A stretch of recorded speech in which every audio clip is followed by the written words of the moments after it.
नमस्कार मित्रों। तो हिंदी डेली डोज की क्लास 12 में मैं क्रमवीर सिंह आपका स्वागत करता हूं। तो चलिए शुरू करते हैं आज की क्लास। लेकिन आज की क्लास शुरू करने से पहले मैं आपको एक बात बता देता हूं कि जो हम ये क्लास ले रहे हैं इसको आप डेली डेली मतलब रिपीट कीजिएगा और मतलब एक बार वीडियो देख लीजिएगा, उसके साथ स्क्रीनशॉट ले लीजिएगा और फिर इनको नोट्स बना के फिर इनको एक बार रिपीट कीजिए और एक बार वीकेंड पे रिपीट कर लीजिए। तो मेरे हिसाब से आपके लिए बहुत इनफ रहेगा आपको याद रखने के लिए और ये शायद आपको कंठस्थ भी हो जाए। तो इसके बाद में चर्चा कर लेते हैं पहले पर्यायवाची शब्दों के बारे में। तो पहला शब्द है खामोश। तो निशब्द, निशब्द मतलब कि यहाँ पर संधि होती है, संधि की वजह से इसे निश शब्द बोलते हैं। एक नीरव बोलते हैं, मौन और शांत। मैंने ज्यादा फोकस नीरव पे किया है क्योंकि मौन शांत ये नॉर्मल शब्द है जो आपको याद है, लेकिन नीरव आपके लिए एक नया शब्द हो सकता है, इसलिए आपको ये ध्यान में रखना है। इसके बाद में चर्चा करेंगे गंगा नदी के ऊपर, जो गंगा है। तो जानवी ये एक बार सब इंस्पेक्टर के अंदर आ चुका है, तो इसको आपको थोड़ा सा ध्यान में रख के चलना है। त्रिपथगा मतलब तीन नदियों के संगम से मिला है। और देव नदी इसको सबसे बड़ी नदियों में माना जाता है। भागीरथी मतलब भागीरथ लेके आए थे इस वजह से। और मंदाकिनी, सुरसुरी और विष्णुपदी। तो ये कुछ है जो आपको याद रखने, और ये बहुत इंपॉर्टेंट पर्यायवाची शब्द है जो पिछले कक्षा मतलब कि पीछे के पेपरों में आता रहा है, तो इसको आपको खास कर ध्यान में रख के चलना है। और फिर चर्चा करते हैं गणेश के ऊपर। तो एक दंत गणपति, लंबोदर, हेरंब। जैसे हेरंब हुआ, हेरंब ये एक नया शब्द है। ये हेरंब चूहे की जगह शेर पे सवार गणपति जी को हेरम बोला गया है, तो ये चीज आपको ध्यान में रखनी है। विनायक आपको पता है ये बोलते हैं। वक्रतुंड ये भी बोलते हैं। मूषकवाहन जो मूषक उनका वाहन है। भवानी नंदन और गिरिजा नंदन ये शब्द नॉर्मल शब्द है जो आप याद रख सकते हैं। एक हेरम्ब, एक ये सॉरी लंबोदर, ये दो शब्द है जो आपको अच्छे ढंग से याद रखने हैं, क्योंकि यहाँ पर आपको हेरम्ब एक मैंने बता दिया था कि शेर पे सवार गणेश जी हैं। उसके बाद में चर्चा करें गधा। तो गधा को एक तो खुर बोला जाता है, एक गधा है और एक गधा। एक राजसब, लंबकर्ण, शंखकर्ण और शीतलावान। शीतलावान इस वजह से बोला जाता है क्योंकि ये धीरे चलता है, तो ये आपको ध्यान में रखना है। एक ये यहाँ पर राजसब थोड़ा सा अच्छे ढंग से तैयार कर लेना है क्योंकि ये एक बार परीक्षा में पूछा जा चुका है, तो इसका आपको थोड़ा ध्यान रखना है। इसके बाद में चर्चा कर लेते हैं गरीब। तो मैंने एकंचन का आपको वाक्यांश के लिए एक शब्द के अंदर कहा था, जो मतलब जिसके पास से कुछ ना हो तो उसे एकंचन कहा जाता है। तो ये आपको ध्यान में रखना है। विपन्न, रंक और दीन। दीन, दीन दरिद्र ये तो आपको याद ही रहता है। इसके बाद में चर्चा कर लेते हैं विपन्न के ऊपर और रंक के ऊपर। तो ये कुछ आपको याद रखने हैं और अच्छे ढंग से तैयार करने हैं। तो चलिए फिर आगे शुरू करते हैं विलोम शब्दों के ऊपर में। तो विलोम शब्द है अनेक्य। अनेक्य मतलब कि जो बिखरे हुए हो, और ऐक्य वो होता है जिनमें एकता हो या संगठन हो। और अपकार और उपकार। उपकार तो मतलब दया करना, और अपकार दया न करना। अपचय, उपचय ये आपको पता ही है। अपयश और सुयश, तो जिसमें यशस्वी होता है, जिसके अंदर यश होता है उसे सुयश बोलते हैं, और जो इनसे रहित होता है या यशहीन होता है उसे अपयश बोला जाता है। तो अपराध का विलोम शब्द निरपराध, ठीक है। अपेक्षा का उपेक्षा, ये शब्द शुद्धि के अंदर आए हुए शब्द है, इनको आप थोड़ा सा ध्यान रखना। अपेक्षा और उपेक्षा ये दोनों शब्द है, ऐसा नहीं है कि उपेक्षा गलत शब्द है या अपेक्षा गलत शब्द है, ये दोनों सही शब्द है, तो इनका आपको थोड़ा सा ध्यान रख के चलना है। उसके बाद में अपेक्षित। अपेक्षित का होता है अनपेक्षित या उपेक्षित, ये ध्यान रखना है। प्रत्यक्ष का एक प्रत्यक्ष होता ही है, तो ये आपको थोड़ा सा ध्यान में रख के चलना है।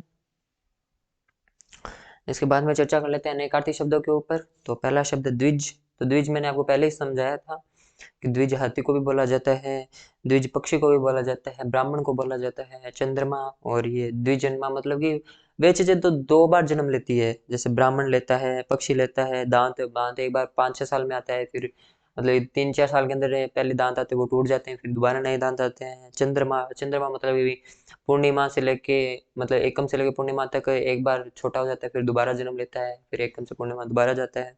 तो द्विजन्मा इसका अर्थ मतलब द्विज का अर्थ होता है द्विजन्मा, जिसने दो बार जन्म लिया हो। धनंजय, धनंजय आपको पता है एक तो सूर्य को बोलते हैं, एक आग को बोलते हैं, मैंने पर्यायवाची के अंदर आपको करवाया भी था। और ये आपको ध्यान में मतलब जहां जहां ये चीजें आती है ये आपको थोड़ा सा क्या रिमाइंड करना चाहिए, मतलब दोबारा आपको याद करने की कोशिश करनी चाहिए कि ये चीज मैंने कहाँ याद की थी, तो ये थोड़ा क्या है आपकी स्मरण शक्ति को बढ़ा देगा। तो ये चीज आपको ध्यान में रखनी है। एक धनंजय वायु को भी बोलते हैं, एक वृक्ष होता है, और विष्णु को भी, तो ये आपको ध्यान में रखना है। नग, नग दो तो सीधे ही हो जाते हैं, जैसे एक तो पहाड़ को और एक नगीना, ये तो आपके याद ही रह सकते हैं।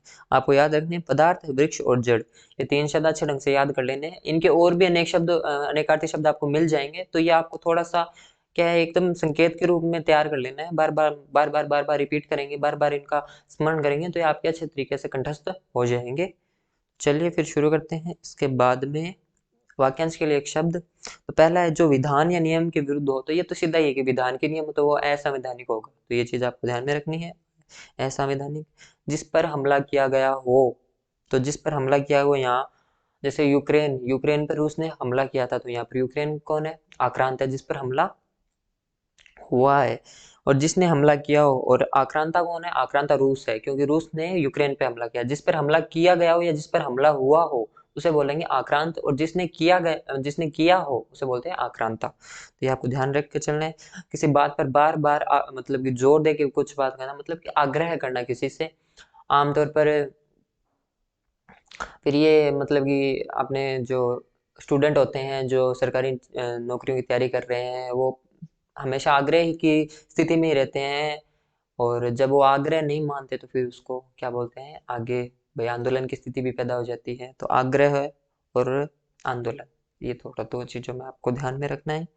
जो अतिथि का सत्कार करता है, तो जो अतिथि का सत्कार करता है वह होता है आतिथ्य और मेजबान। मेजबान आपने सुना होगा कि भाई क्रिकेट, अगर आमतौर पर आप किसी खेल को पसंद करते हैं तो अंक ऐसे लिखे थे कि आज मेजबानी करेगा, मतलब ऑस्ट्रेलिया मेजबानी करेगा, इस खेल की भारत मेजबानी करेगा, मतलब कि भारत के अंदर वो चीज होगी और भारत वहां पर दूसरे देश से आने वाले अतिथियों का स्वागत करेगा। तो ये चीज आपको ध्यान में रखनी है, इजी है और आप अच्छे ढंग से याद रख सकते हैं, जहां तक मेरा मानना है। और फिर शब्द चर्चा कर लेते हैं एक शब्द शुद्धि के ऊपर में। तो पहला शब्द है घृत। तो ये थोड़ा सा ये है, वैसे तो मैंने आपको बता दिया था पहले भी, एक पर्यायवाची के अंदर बताया था घृत। फिर चरमोत्कर्ष। तो चरमोत्कर्ष में आपको बताया चरम और उत्कर्ष की संधि हुई है, इस वजह से अगर आप संधि पढ़ी होगी तो आपको ये शब्द अच्छे ढंग से आता होगा। अगर संधि नहीं पढ़ी है तो यहाँ आपको कठिन मतलब समस्या का सामना करना पड़ सकता है। तो आप संधि को भी अच्छे, संधि समास क्या है वो, उपसर्ग और प्रत्यय, ये भी अच्छे ढंग से तैयार करके चलने हैं, क्योंकि इन्हीं का ही खेल यहाँ पर है। चिंगारी, तो अपन ऐसे चिंगारी सीधा बोलते हैं, लेकिन इसका जो सही उच्चारण है वो चिंगारी होता है। तो चिन्ह यहाँ पर न का पूर्ण रूप से इस्तेमाल होता है, न की न आधा यूज होता है। उसके बाद में चिन्ह है, तो यहाँ पर चिन्ह है ने चिन्हन है, मतलब न यहाँ आधा नहीं है, यहाँ पर है आधा है। तो ये चीज आपको ध्यान में रखनी है। छह, ये आमतौर पर बहुत बड़ी गलती हम करते आ रहे हैं, मतलब ये एक तरीके से कुएं में वो जो भांग पड़ जाती है ना, उसी तरह सब इसका यूज करते हैं। कुएं में भांग पड़ने के बाद में सभी एकदम पागल हो जाते हैं, एक ही दिशा के अंदर चलते हैं या कुछ ऐसा कार्य करते हैं जो अगर गलत है तो गलत ही सही, भेड़ की चाल चलते हैं। तो ये छह है होता है, या पूरा शब्द यूज करना है, छह के साथ विसर्ग नहीं होता कभी। तो ये चीज आपको ध्यान में रखनी है, और यहाँ पर छह का थोड़ा कुछ खास ख्याल रखना है, और ये दिमाग में भी रखना है। आप बार बार लिखेंगे। कई बच्चों के लिखने मतलब कि ऐसे है कि एक बार लिख लिया, मतलब देख लिया, तो कई बच्चों के तो तुरंत याद हो जाता है अगर उनका पहले पढ़ा हुआ हो, लेकिन कई बच्चों के याद नहीं होता जो पहली बार पढ़ रहे हैं। तो उनसे मेरी प्रार्थना है कि वो थोड़ा सा लिख लिख कर याद करने की कोशिश करें, क्योंकि अभी सेट और एलडीसी का एग्जाम शायद काफी दूर है। तो आप अगर अभी भी धीरे धीरे लिख लिख के तैयार करेंगे तो अच्छे ढंग से आपके कंठस्थ हो जाएंगे। तो इसके बाद में चर्चा कर लेते हैं मुहावरों के ऊपर। तो पहला शब्द है, सॉरी, पहले ही वाक्य है कच्चा चिट्ठा खोलना।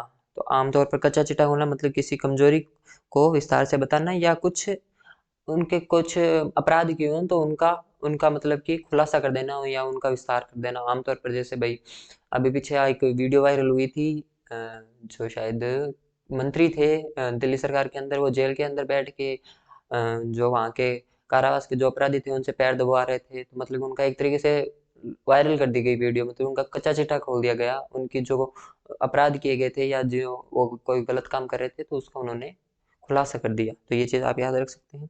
एडी चोटी का पसीना एक करना मतलब कि कठोर परिश्रम करना। तो जो भावी सरकारी, आप तो आपके जो मित्र हैं वो अपनी एडी चोटी का पसीना एक एक करने में लगे हुए हैं, और बहुत जोरों शोरों से अपनी तैयारी कर रहे हैं, और उनको मेरी अग्रिम शुभकामनाएं भी है। तो इससे आप याद रखें, मतलब जो एडी चोटी का पसीना एक कर रखा है उस बंदे ने, मतलब कि वो बहुत ज्यादा परिश्रम कर रहा है। उसके बाद में एड़िया रगड़ना। एड़िया रगड़ना मतलब कि वो बात है, एड़िया घिसना या एड़िया रगड़ना मतलब कि बार बार चक्कर लगाना। तो ये आप याद रख सकते हैं। कंधा लगाना, कंधा लगाना, एक तो कंधा देना, एक कंधा लगाना, इसमें थोड़ा सा अंतर है। कंधा लगाना मतलब कि सहारा देना, ये चीज आप ध्यान रखेंगे। कमर कसना मतलब कि तैयार होना, और आपसे यही आशा है और प्रार्थना है कि आप अपनी कमर कस लीजिए, क्योंकि अब फरवरी मार्च के अंदर अच्छे तरीके से एग्जाम आने वाले हैं, सेट आने वाला है और एलडीसी आने वाली है, और कई बहुत से एग्जाम आने वाले हैं, जीडी के भी एग्जाम आ रहे हैं, एसएससी जीडी के एग्जाम है जनवरी के अंदर। तो इन चीज़ों का आप थोड़ा सा ध्यान में रखेंगे। तो चलिए शुरू करते हैं फिर लोकोक्तियों के ऊपर चर्चा। तो पहला है, ठोकर लगी पहाड़ की तोड़े घर की सील। मतलब अपने से बलवान व्यक्ति से कोई पराजित हो जाता है, उसके बाद में घर वालों को तंग करता है, तो वही बात है कि ठोकर लगी पहाड़ की तोड़े भाई सील तोड़े घर की। मतलब वही बात है, पहाड़ से पराजित होने के बाद में घर की सील तोड़ने का क्या ही फायदा, लेकिन गुस्सा तो गुस्सा होता है भाई। तो डंडा सबका पीर। तो डंडा सबका पीर, पीर मतलब ये एक तरीके से भगवान को ही बोला जाता है, मतलब मुस्लिम कास्ट में बोला जाता है, पीर बाबा ये बोलते हैं ना। तो डंडा सबका पीर मतलब कि शक्तिशाली से, मतलब कि शक्ति से अनुशासन उत्पन्न किया जा सकता है या शक्ति से अनुशासन फैलाया जा सकता है। जैसे कि एक तरीके से अनुशासन की बात करें तो शी जिनपिंग, वो एक, मतलब कि होने को तो वो तानाशाह हो सकते हैं, लेकिन वो शक्ति के प्रदर्शन से ही उन्होंने पूरे चीन के अंदर अनुशासन बिठा रखा है, या क्या बोले आप उनको, तानाशाही बोल सकते हैं भाई, तानाशाही फैला रखी है। तो तबले की बला बंदर के सिर। तो भाई वो तो सीधी सी बात है, अगर तबले के अंदर बंदर रहेगा, चाहे घोड़ा रहे चाहे गाय रहे, अगर वहां कुछ होता है तो उसका सारा का सारा दोष किसके ऊपर जाएगा भाई, वहाँ बंदे भाई बंदर के ऊपर जाएगा, या घोड़े के ऊपर, या गाय के ऊपर, उन्हीं जहाँ पर वो जो रहेंगे उन्हीं के ऊपर तो जाएगा। तो वही बात है, किसी पर अन्य का दोष चढ़ा देना भाई, मतलब कि काम किसी और ने किया लेकिन दोष किसी और के ऊपर चढ़ा देना, मतलब तबले की बला बंदर के सर ही तो जाएगी। इसके बाद में तनके की ओट में पहाड़। ये तो इजी सा है, छोटी चीज के पीछे बड़ा रहस्य होना, तो ये चीज है। आमतौर पर आजकल ये चीज बहुत देखने को मिलती है, छोटी छोटी चीजों की बहुत लंबी लंबी कहानियां देखने को मिलती है। ढाक के तीन पात, मतलब सदा एक सा रहना, मतलब कि कोई दोगलीबाजी नहीं करना, कोई अपने दो रूप नहीं दिखाना, मतलब सदा एक सा रहना, मतलब सहज रहना एकदम सद्भाव के साथ। तो ठीक है, तो आज की क्लास अपनी कंप्लीट होती है, और आपसे यही प्रार्थना है कि जो हमारा अभी यूट्यूब चैनल है वो अभी ग्रो ही कर रहा है, तो आपसे यह आशा है और प्रार्थना है कि आप हमारे यूट्यूब चैनल को सब्सक्राइब कीजिए, कमेंट कीजिए और ज़्यादा से ज़्यादा शेयर कीजिए। धन्यवाद।